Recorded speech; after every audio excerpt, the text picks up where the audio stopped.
es el Mesías. Mientras Apolos estaba en Corinto, Pablo recorrió las regiones del interior y llegó a Éfeso. Allí encontró a algunos discípulos y le preguntaron: ¿recibieron ustedes el Espíritu Santo cuando creyeron? No, ni siquiera hemos oído hablar del Espíritu Santo. Entonces, Pablo les preguntó: ¿qué bautismo recibieron? El bautismo de Juan. Pablo dijo: el bautismo de Juan no era más que un bautismo de arrepentimiento. Él le decía al pueblo que creyera en el que venía después de él, es decir, en Jesús. Al oír esto, fueron bautizados en el nombre del Señor Jesús. Cuando Pablo les impuso las manos, el Espíritu Santo vino sobre ellos y empezaron a hablar en lenguas y a profetizar. Eran en total unos 12 hombres. Pablo entró en la sinagoga y habló allí durante 3 meses. Discutía convincentemente acerca del reino de Dios, pero algunos se negaron obstinadamente. No querían creer y públicamente hablaban mal del camino. Así que Pablo se alejó y se llevó a los discípulos, y a diario debatía en la escuela de Tirano. Esto continuó por 2 años. Todos los judíos y los griegos de Asia llegaron a escuchar la palabra del Señor. Dios hacía milagros extraordinarios por medio de Pablo. Le llevaban pañuelos y delantales a los enfermos que habían tocado el cuerpo de Pablo y quedaban sanos de sus enfermedades, y los espíritus malignos salían de ellos. Algunos judíos que andaban expulsando espíritus malignos intentaron invocar el nombre del Señor Jesús sobre los endemoniados. Decían: en el nombre de Jesús, a quien Pablo predica, les ordeno que salgan. Esto lo hacían 7 hijos de Esceva, que era uno de los jefes de los sacerdotes judíos. Un día el espíritu maligno les replicó: conozco a Jesús y sé quién es Pablo, pero ustedes, ¿quiénes son?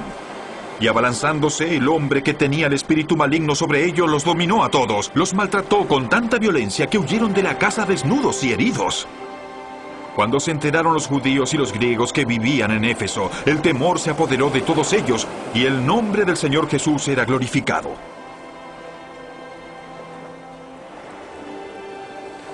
Muchos de los que habían creído llegaban ahora y confesaban públicamente sus prácticas malvadas. Un buen número de los que practicaban la hechicería juntaron sus libros en un montón y los quemaron delante de todos. Cuando calcularon el precio de aquellos libros, resultó un total de 50,000 monedas de plata.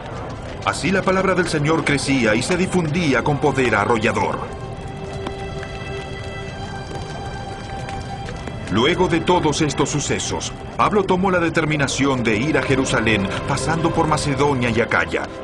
Decía: luego de estar allí, tengo que visitar Roma.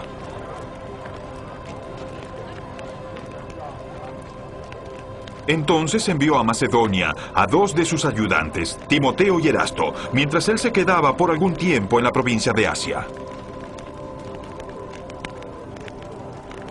Por aquellos días se produjo un gran disturbio a propósito del camino.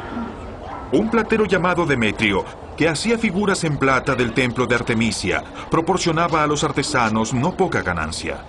Los reunió con otros obreros del ramo y les dijo: compañeros, ustedes saben que obtenemos buenos ingresos de este oficio.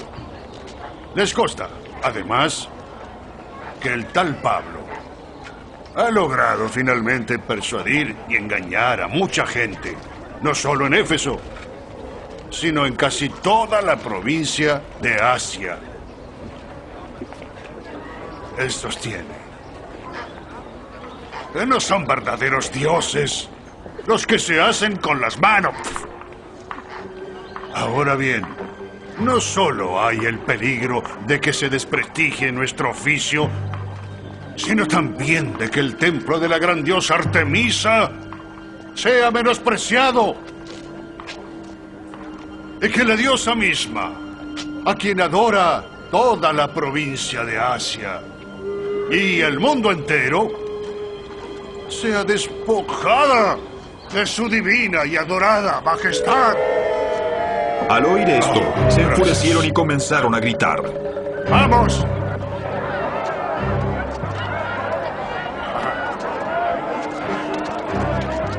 ¡Grandes Artemisa de los Efesios! Enseguida toda la ciudad se alborotó.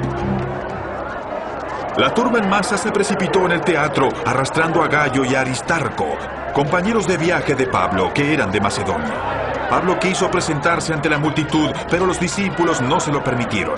Incluso algunas autoridades de la provincia, que eran amigos de Pablo, le enviaron un recado rogándole que no se arriesgara a entrar en el teatro.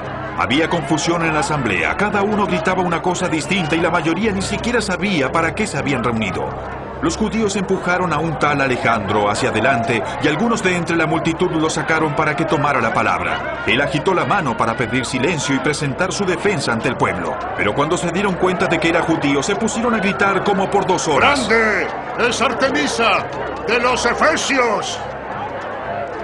El secretario del Consejo Municipal calmó a la multitud y dijo: Ciudadanos de Éfeso, ¿no sabe acaso todo el mundo que la ciudad de Éfeso es guardiana del templo de la gran Artemisa y su estatua bajada del cielo? Ya que estos hechos son innegables, es preciso que se calmen y no hagan nada precipitado. Han traído a estos hombres que no han cometido sacrilegio ni blasfemia contra la diosa. Así que si Demetrio y sus compañeros de oficio tienen alguna queja contra alguien, para eso hay tribunales y también gobernadores. Así que vayan y presenten allí sus acusaciones los unos contra los otros. Y si hay otra demanda, que se resuelva en legítima asamblea. Tal y como están las cosas, con los sucesos de hoy, corremos el riesgo de que nos acusen. ¿Qué razón podríamos dar de este alboroto? Si en verdad no hay ninguna razón. Dicho esto, dio por terminada la asamblea.